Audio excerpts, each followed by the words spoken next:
Sup? Welcome to the Tedeschi Trucks podcast. This is episode number 65, and I am Adam Choi. And of course, I have no affiliation with the band. This is not an official podcast for anything, for them or anything. I am just a fan. And if you're checking this out, I'm guessing there's a good chance that you might be too. And as you can see, if you're watching on YouTube, I am on video now too, and I'm going to be doing that moving forward for every episode. And I do have some notes and some things jotted down in front of me here on my computer, so please bear with me as I get used to doing the whole video thing. But to follow this show, it's at Tedeschi Trucks Podcast on Instagram, and on YouTube, just search Tedeschi Trucks Podcast. All those things are pretty easy to find. I'm at Adam Choi on Instagram, and it's the same on Twitter if you want to follow me. I also have another podcast. It's called People We Love, and what I do with that one is interview people from all walks of life, most often comedians and other artists, about their lives and careers. It's casual conversation, but I also ask everyone to highlight the people they love, who inspire them, who influenced them, who help them in their career or their journey, and that's been a lot of fun at People We Love Podcast on Instagram and peoplewelovepodcast.com. Please check that out and subscribe as well. And as far as the Tedeschi Trucks podcast, I also greatly appreciate positive reviews on iTunes, Apple Podcasts. 5 stars, positive thoughts are definitely appreciated and are helpful to promote the show.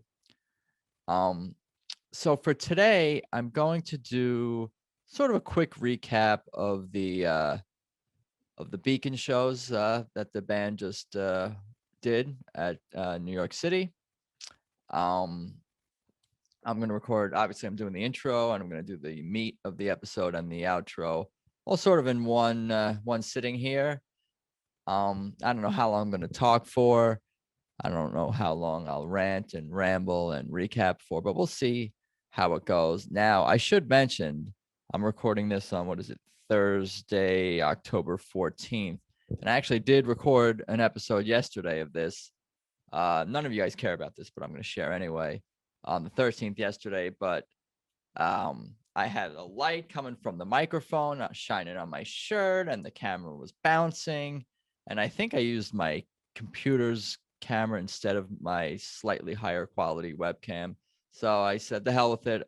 Let's just do the whole thing again. So here we are. This is actually take 2 of my solo Beacon recap here. I'm going to jump around during this episode. I'm just going to warn you about that. The whole weekend was sort of a whirlwind. The weekend of shows, which was sort of a whirlwind and a blur.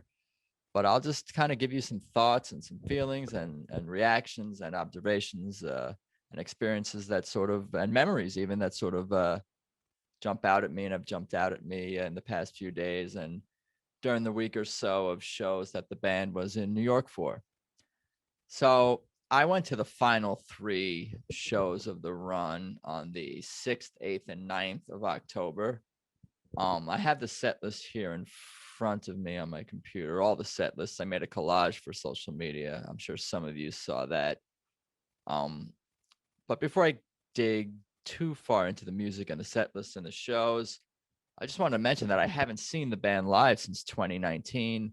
The West Coast does sort of get the short end of the stick, I suppose, as far as touring is concerned. And I get it. Cities are far apart. It's expensive. And probably the majority of their hardcore fans are located in the Northeast and the Southeast of the country. So I totally get why those areas get the majority of the tour dates, especially, within the last couple of years or so, where the world has been crazy. So I understand band scheduling dates has been probably nuts, but I did go to the final 3 of the 7 show run at the Beacon a few days ago. It ended, and I went with my dad on Wednesday, and I went solo on the Friday show, and with the whole family Saturday night, mom, dad, brother-in-law, and sister.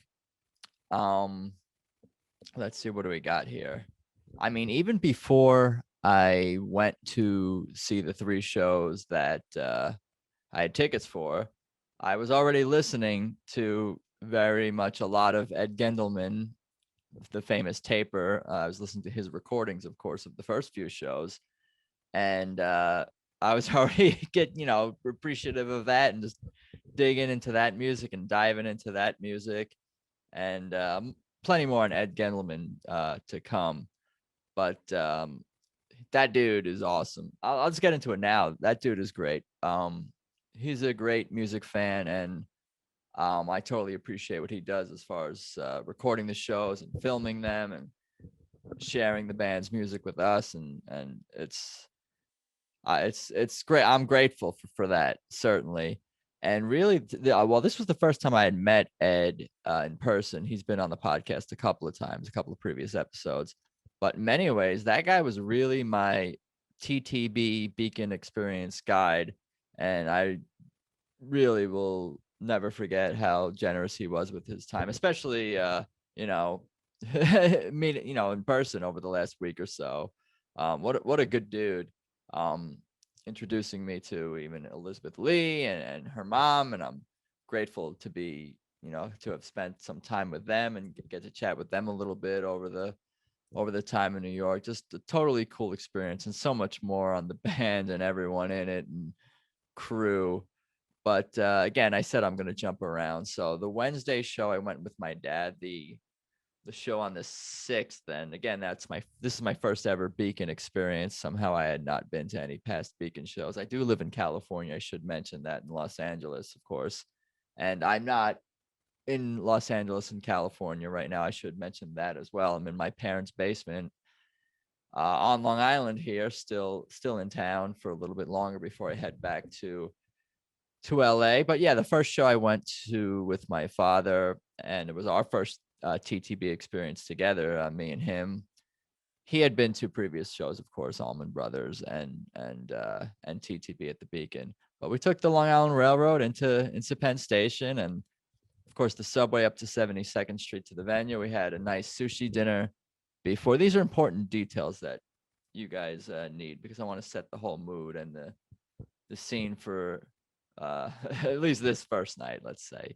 But it was definitely special to spend time with my father and hang out in New York City with him. And he's a great music fan too, and plays guitar, and grew up, of course, in the 60s. I shouldn't say of course, but seeing the Allman Brothers, the original lineup at the Fillmore East, and seeing a lot of bands in that venue from that era just makes it extra special to be there with him to see TTB. It's a generational thing. It's a family thing. It's a music thing. So of course, pretty much was this. I don't know if this was before sushi dinner or after sushi dinner. Probably both, because if I wasn't at dinner or grabbing drinks with people, I was pretty much hanging out by the stage door, just waiting to say hello to really anyone in the band or connected to the band, just to chat with them and chop it up and see who might pop out. And of course, Bobby Tees is very friendly and pops outside from time to time to smoke a cigarette. And I had not met him previously, so that was cool to really have some time to talk to him. And it was fun to hear him talk to my dad and talk about jazz, and just to be a fly on the wall and sort of, anytime some people are around me and they're talking about music, I almost feel like I'm listening to a podcast episode or something like that. Or I like to listen to people talk to. So this is actually not my preferred thing to just rant and ramble by myself. I much prefer to talk to other people, and plenty more of that is certainly upcoming. But to meet Bobby was pretty cool, and hear him give a little bit of insight on what's going on with the band and whatnot, and and what goes into his job of on the tech side, certainly for sure. Let's see what else can I say about this. Um, I'll jump ahead a little bit, because Saturday night, after the show, Bobby did. I'm making a lot of noise, I'm sure, but Bobby did pass along this to me, which is something I did not have previously. I think I'm probably showing this on camera fairly well. I'm not looking at me right now, but Derek Slide, basically. I don't know if it was game used, show played, but again, I'm probably making noise putting the slide by the mic, but definitely appreciate that. And I did not have that in my collection, like I think I was saying before. So that's I guess that's essential for me to have, and I'm definitely thankful to Bobby for passing that to me. I did not ask him for it. I did not ask the band, as I'll get into in a little bit, when they came out of the stage door for pictures or photographs or anything like that. I kind of have all that already. I have my set list signed back in Los Angeles. I have photos with Susan and Derek. I have all that from some California shows. Of course, what I want, as you guys know, is to book all of them, to book all 12 members and all of the crew and anyone who loves TTB and has some connection to them, be they fans or more on the professional side. I'm just getting started with this podcast, I think. So we'll see where the journey takes me. But in addition to getting some time to hang with Bobby, tease a little bit, Tyler Falcon Greenwell did pop out a bunch of times as well, throughout the time I was in New York, and I got some time to chat with him, and that was totally awesome and totally cool and totally appreciated. And he did mention that he is a fan of the podcast, which kind of means everything to me, hearing that people in the band appreciate the show, at least on some level, and what I'm doing and trying to do here. And I won't get into too many details of the conversation that I had with him, but he did say that or no, not he did say. I said that I'm really here to serve them, and I wanted to make sure that the band knows that whatever they need from me, whether it's promoting things or whatever the case may be, I'm here for whatever they want, whatever they need, whatever I can do to help them is my pleasure. And be it promoting their albums, their live shows, their give butter fundraisers during the tougher times, of course. I'm all for it, and I'm looking forward to talking about and recapping the Mad Dogs and Englishmen documentary, Learning to Live Together, which is playing in festivals right now or soon, pretty much coming out very soon. So I'm definitely going to talk about that, and I'd love to talk to someone connected to that project, of course. But jumping back to Bobby T's for a second, what was cool actually, I think I asked him a question about the set lists, and he actually pulled out his phone and showed me the app that the band uses to sort of, I guess, track everything, a logistics app. I forgot the name of it, but it had like all the songs and the show time and all the details and logistical things. So that was cool to get that little insight. It's funny because when he was like showing me the phone, I almost didn't want to like see too much, and because I was afraid he would accidentally show me a preview of or spoilers, I guess I should say, of either music for that night or something that hadn't been played yet. But in addition to of course connecting with some of the band and crew, which I'll get more into as we move forward, just to connect with so many of the fans in New York City was super duper awesome. And not just fans, friends and previous podcast guests, and pretty much all of these people I had not previously met in person other than on Zoom or communicating via social media. It was cool to meet Sean Roach and Lori Lane and Ian Gibbs and Josh Brick and Caitlin Moore and Bob Beatty and so many others, and then to connect with them in person and see that they do look like their Facebook pictures. That was special, and more on that too, of course, upcoming. But let me see what we got here.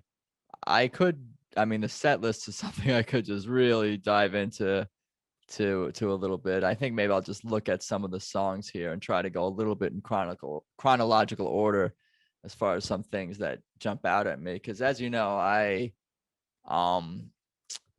what do you call it?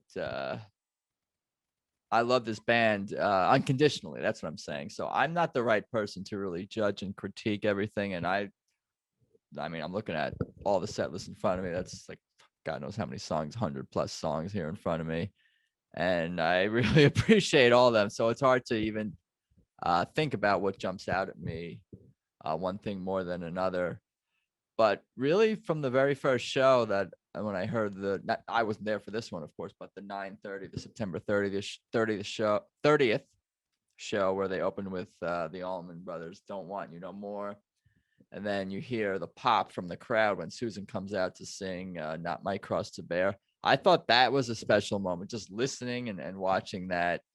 Um, Ed Gendelman's recordings and video, of course, is the source of that. I knew and felt that that was special right away. Just the first two songs, as soon as they hit the stage for opening night one.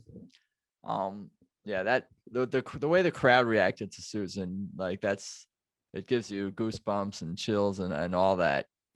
Um, what can I say? Let's jump around a little bit to the show that I went to. The first show, maybe I'll just run down the set list real quick and just kind of mention the titles of the songs. Darling, Be Home Soon, Signs, High and Mighty, It's So Heavy, I Know, Right on Time, Don't Keep Me Wondering, Hear Me, Do I Look Worried, Don't Think Twice, Don't Think Two Times, 2X, as they write it on the set list. Key to the Highway, Silent Way, Midnight in Harlem, Into Midnight in Harlem, Leaving Trunk, Into Volunteered Slavery, Bound for Glory, Isn't It a Pity, Get What You Deserve. Darling, Be Home Soon, that's I can say this about everything, but it's one of my favorite songs TTB does, of course, in the style of Joe Cocker and the Englishman. And to be there with my dad and hear them do, a song I would say is more from his generation was extra special. And as I have Linda Wolf's book, her photography book. She was, of course, on the original tour and at the reunion show. So just all this, I don't even know how to explain it, but all this history that I'm sort of building for myself with these songs and with this music and the people connected to it made everything that I experienced at the Beacon with my family and friends and with the band and whatnot, and just made everything that much more outstanding. How about I use a different word besides awesome or special? Midnight in Harlem that night was also really something to see. The Silent Way Miles Davis intro was really, really amazing to see Derek really conduct the horns and the bands, like using his guitar almost as if it were a conductor's baton, accenting certain notes and moments in the Silent Way, perfectly setting the mood for the ensuing Midnight in Harlem. I'm going to jump around within the set list, let alone within the week itself, because I know the Derek Trucks Band song that Mike sings was really another highlight for me. It's just a song I've been kind of listening to a lot lately for whatever reason. I just dig that one. It's catchy, and I was happy to hear it at the show. Bound for Glory. I like the intro that they're doing with the drums, a little bit of a different kind of style beat to it, like leading right into the song. They got to keep things fresh for themselves, I'm sure, and I dig it. Let me see what else we got here. We got to Do I Look Worried that night as well. I think I'm pretty convinced that it's either Derek's or the band's, one of their favorite songs, because they seem to play it quite frequently, and I have no problem with that. As David Flam and I have mentioned on this podcast previously, Do I Look Worried? That's kind of a classic TTB song, or quintessential TTB song, if you will. Obviously, Midnight in Harlem, I guess, is what you could call their signature song, so to speak. Let's see what we got next here. Where can I take this? Where can I go? It was just a really awesome week and weekend all around. And Friday night show, I went solo to that one and met up with some of the people I mentioned earlier and had nice dinner across the street from the venue. Well, I forget the name. What the hell's the name of that Mexican place on the corner there? It slipped my mind, but I got a steak Caesar salad and it was pretty damn good. I'm happy about that. It's important that I mention what meals I have to you guys on this podcast, because that's really what you're tuning in for, to hear about my sushi and my steak Caesar salad. That Friday show was really cool. I remember, let's see what jumps out at me here. I'm looking at the set list here. Should I run down all the songs? I mean, you guys could look this stuff up. Learn How to Love, Let Me Get By, I'm Gonna Be There, Gin House Blues, Somebody Pick Up My Pieces, Laugh About It, Outside Woman Blues, Just Won't Burn, I Wish I Knew. And then, of course, they came out for the second set, starting with acoustic, These Walls, Dear Doctor, Lord Protect My Child, Done Somebody Wrong, Simple Things Just as Strange, Made Up Mind, um, Angel from Montgomery into Helpless, Sky is Crying, I Want More, Feeling Music Brings. I like that acoustic set. And I was telling my parents about it the next day or whatever when I got home. And my mom was hoping for an acoustic set on Saturday, but I think I snagged that one. Not that she or any of us were disappointed with Saturday's set list and performance. More on that to come. But Dear Doctor, of course, the Stone song is nice to hear, and I'm happy that they added that to the repertoire, with Mike singing the lead vocal and even doing the falsetto-y, high-pitched part that Mick does in the middle of the song there, Mick Jagger. That's commitment right there, and it was fun. And I think Friday night was the night where I I did get to say hello to Derek and Susan. I think both nights, Wednesday night, or both of the first two nights, Wednesday night and Saturday and Friday night rather.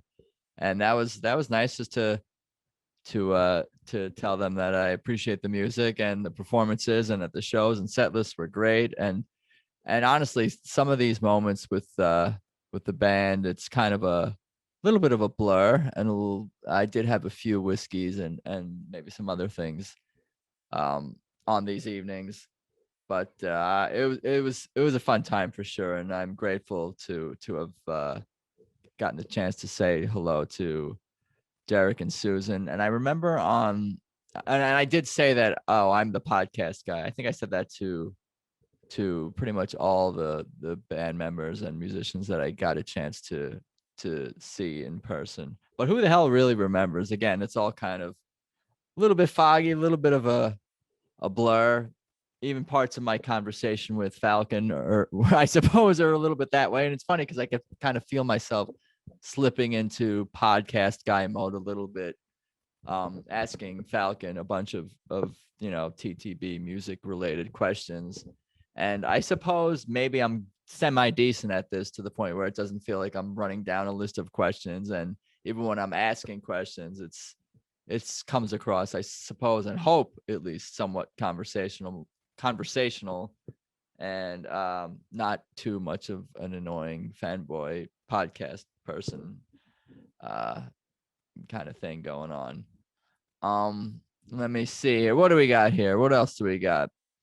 I think pretty much the last person I saw, or one of the last people I saw Friday night, of course, hanging out after the show by the stage. So this is all by the stage door outside on the street, basically waiting for the band or anyone to pop out to say hello to. Susan came out eventually, and was so nice, signing things and taking pictures and talking to everyone. And to get back to Long Island, I had either a 1:30, it was like a 1:30 a.m. train, or a 3:15 a.m. train. And Susan was pretty much the last person in the band, I think, to kind of pop out of the door there. And I said hello to her and said a couple of words. So either I was going to hang out longer while she was still kind of hanging out there with fans, being so nice, or take the later train, or try to get the hell out of there and take the 1:30 train. So I did take the 1:30 a.m. train. So I kind of hugged Susan goodnight as I literally hopped into my Uber to head to Penn Station to get home. So that was a nice capper for the evening, for sure. What the hell else can I talk about here? Saturday night was special, of course, with Warren coming out and performing with Susan and Derek. maybe I'll just run down that set list as well. Anyhow, Bound for Glory, Midnight in Harlem, Whiskey Legs, Hard Case, Until You Remember, Don't Let Me Slide, Life is Crazy, Idle Wind, Down in the Flood, Signs, Looking for Answers, Do I Look Worried, Why Does Love Gotta Be So Sad, That Did It, Dreams, It Hurts Me Too, In Memory of Elizabeth Reed, and With a Little Help from My Friends. And honestly, I feel like I've listened to these last 3 shows, and all of these shows, like pretty much all the songs, I don't want to say countless times, but many times already, jamming out to Ed Gendelman's recordings. This was a special show. Dreams and Liz Reed live were totally awesome, but I think I'm just digging into the recordings in these past few days, appreciating what Derek and Morn and the rest of the band did on those songs. I'm appreciating it even more, if that's possible. Those are just very special moments and special songs, and so much history and legacy with the Allman Brothers. So to hear those songs, and it was my first time, I should say, I'm pretty sure that was my first time ever seeing Warren Haynes live. So that's cool. Check that off the list now. Idlewind. When they did Idlewind, I always listen when they do Idlewind. What are they gonna do for the intro? When there's the melodic part, of course the Kofi flute. Are they gonna is Kebby gonna play the flute? Is Gabe gonna do a keyboard organ solo over that part? Or are they gonna kind of just let it breathe and do nothing? And that's kind of what they did. I always think of that as space for Kofi. Maybe I'm interpreting that wrong and overthinking it, but I think the band is quite well aware that that's, I wasn't even sure that they would ever even really do that song again, Idlewild, because that flute is such a signature part of the song. But I think in not having it in certain live renditions, it makes you think of Kofi more. And that's probably something that the band wants. Hopefully I don't cry during this. Jesus, I got to hold it together here. For real though, I'm just thankful to everyone, and for the music, the band,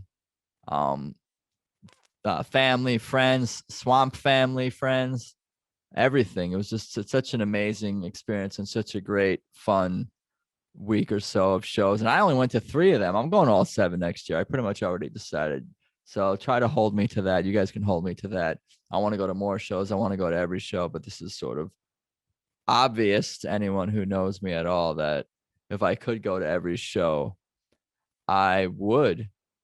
I think that might be pretty much all I have to say right now. Again, I just want to do a little quick recap, a little, talk a little bit about my experience the past week or so, because while it's, a little bit fresh in my mind, and it was just an amazing time all around, and to be there with family made it for sure extra special. First show I've been to with my mom, first TTB show with my mom, first TTB show with my dad. I think it was the second one with my sister and brother-in-law. I think we went to a Vegas show way back in 2014. But they've all been to multiple shows too now. They've been to previous Beacon shows. I had not. So we're all fans. We're all, pretty soon they'll all have a decent amount of shows under their belt too. 5, 6, 7, 8, 9, 10 TTB shows for all of them before you know it. I'm somewhere in my late teens, early 20s. Not that it really matters. Well, it does matter because I want to go to more. The more, the better. There's no limit on how much you could appreciate music and appreciate going to see Tedeschi Trucks Band live. I think that's, again, before I just go too far off the rails here, I think that's all I'm going to talk about pretty much for today.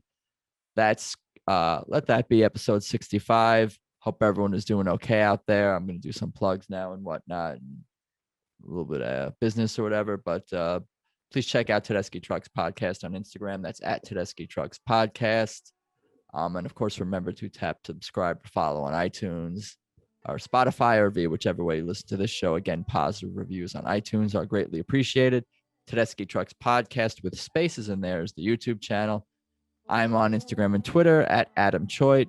TTB themselves. What are they? TedeschiTrucksBand.com. That's pretty easy to remember. At Derek and Susan on Instagram. What else? Alicia has a new album, Alicia Shakur. That's coming out. Check that out.